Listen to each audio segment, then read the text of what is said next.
Hi everyone, welcome back to neurobiology. In the last video, we started talking about the contacts between neurons, the synapses. We saw that there was initially some controversy on whether the synapses are chemical in nature or electrical in nature. And it turned out that in fact there are both kinds of synapses that are present in the brain. So there are some chemical synapses in which the neurons are not connected to each other, and the communication happens in the form of some chemicals that are released by the first neuron and those are received by the second neuron. And then there are electrical synapses in which the two neurons are directly connected to each other in the forms of some passages, and these passages allow the movement of electrically charged ions directly from one neuron to the next, just as it happens within a neuron. So these electrical synapses are also known as gap junctions, and in this video we will take a more detailed look at these electrical synapses or gap junctions. As we have already seen a few times in this course, many important discoveries in neuroscience have been made in a variety of model organisms. The discovery of electrical synapses was made in this sea organism, the crayfish. And one of the reasons that people have been looking at crayfishes is that they have a reasonably complex motor neuron system, but these motor neurons are big in size and they are easy to record from. So here is a schematic of the neurons between which the electrical synapses were found. One of these neurons is called the lateral giant fiber, shown here, and the other is a motor neuron called the giant motor fiber, shown here. And these two neurons form a synapse here, which is zoomed in. So this is the zoomed in image. So they form a synapse here. The lateral giant fiber is the presynaptic neuron, and the giant motor fiber is the postsynaptic neuron in the darker color here. And the way the electrical synapse was observed was using something like this. So you put two electrodes in the presynaptic neuron and two electrodes in the postsynaptic neuron. One of these electrodes is for stimulating the neuron by injecting current, and the other electrode is for recording the response of the neuron, the membrane potential of the neuron. So this electrode here is measuring the membrane potential of the presynaptic neuron. That can be called the presynaptic potential, and this electrode here is recording the membrane potential of the postsynaptic neuron, so that can be called the postsynaptic potential. Now what was found is that if you inject a small amount of current in the presynaptic neuron, as shown here, and you observe the membrane potential in that presynaptic neuron, so you see that there is a depolarization, and if the depolarization is crossing the threshold of action potential, then an action potential is generated here. And on the y-axis, the change from the baseline is shown as opposed to the actual voltage.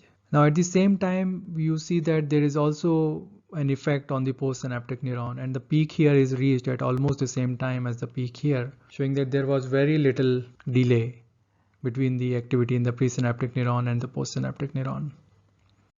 In the last video, we discussed that action potentials are important because they determine when a neuron communicates with a postsynaptic neuron. But that applies only to chemical synapses, because action potentials control the release of the neurotransmitter. But that is not the case with the electrical synapses.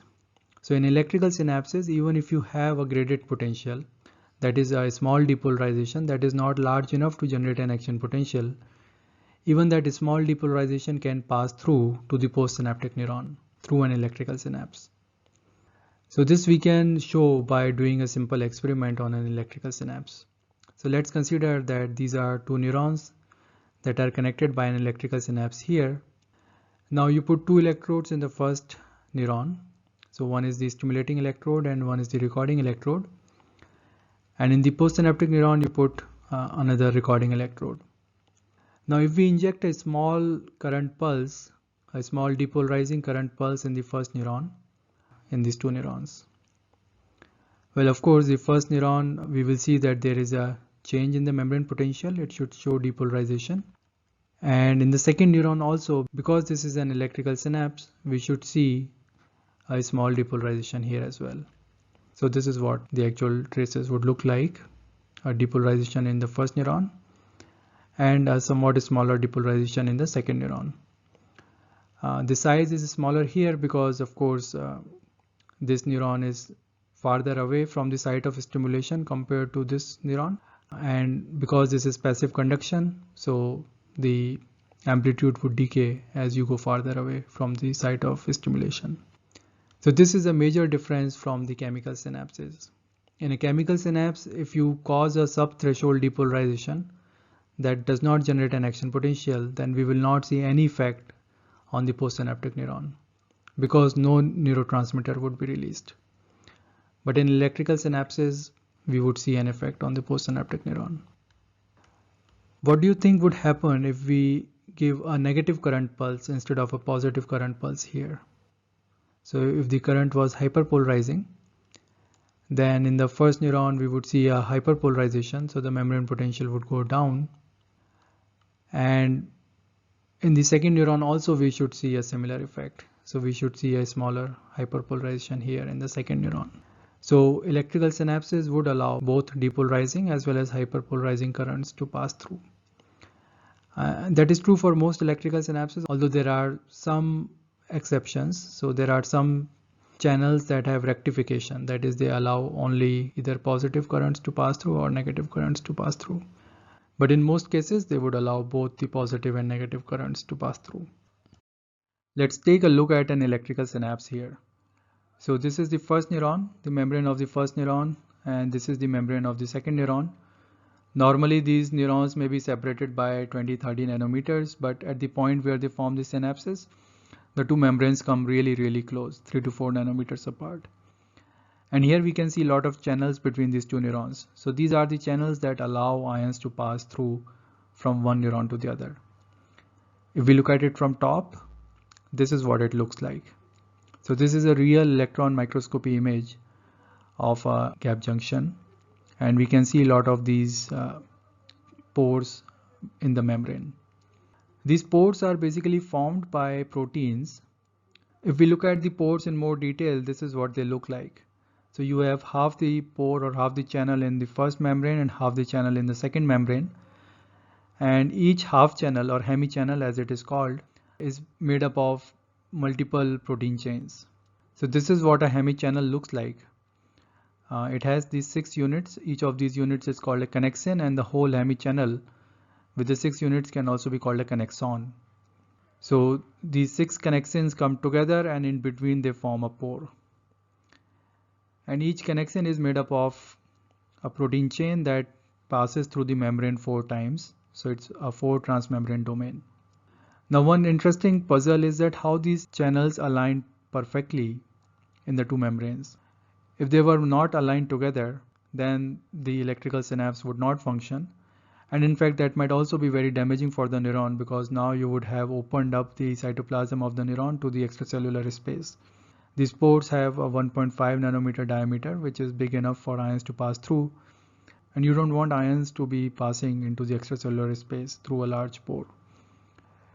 The way these two hemichannels align together is because of interactions between the two units here. So if we look at a connexin in more detail, so you have the protein chain passing through the membrane, and then it forms an extracellular loop, then again passes through the membrane, intracellular loop, through the membrane, extracellular loop, through the membrane, and it comes in. So these intracellular parts of the connexin can be used for interactions with various molecules inside the cell, and these two extracellular loops can be used for interaction with the complementary partner. So these 2 loops per connexin means that there are 12 loops per connexon. And these 12 loops in the 2 complementary connexons interact, and these interactions are optimized when the channels perfectly align with each other. So that's how the 2 hemichannels are able to align and the electrical synapses can function. What is the advantage of using electrical synapses? Well, one advantage is that electrical synapses allow rapid and synchronous firing of the interconnected neurons.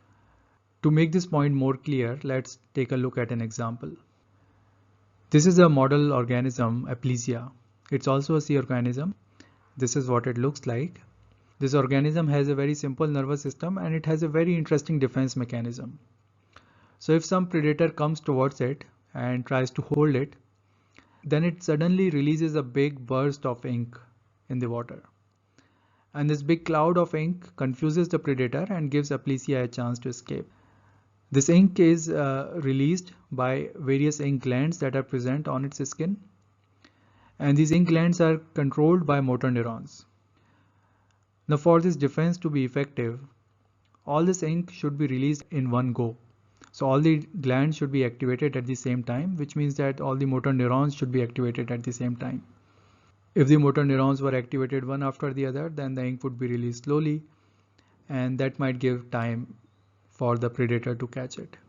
So how does aplysia ensure that all these motor neurons are activated together? It does it by using electrical synapses. So here is the circuit underlying this phenomenon. It's a very simple circuit like reflex circuits in our brains. You have a sensory neuron that is connected to the tail. So if there is any stimulus that comes at the tail, then this sensory neuron is activated, and this sensory neuron is directly connected to these motor neurons that control the ink gland. And these motor neurons are connected to each other by electrical synapses. So if any of the motor neuron gets activated, that activity would also be passed on to the other connected neurons, and all three neurons will be activated at the same time. We can verify this phenomenon by doing a simple experiment.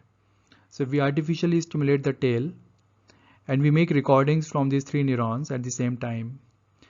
Now this kind of experiment is possible in aplysia because these neurons are accessible and relatively large. But in vertebrates, such an experiment making recordings from three targeted neurons at the same time would be very difficult. So here's the outcome of the experiment. Here are the three recordings from the three neurons. So this is the timing of the stimulus to the tail, and we see that after some time there are action potentials in all the three neurons, and these action potentials are very well synchronized.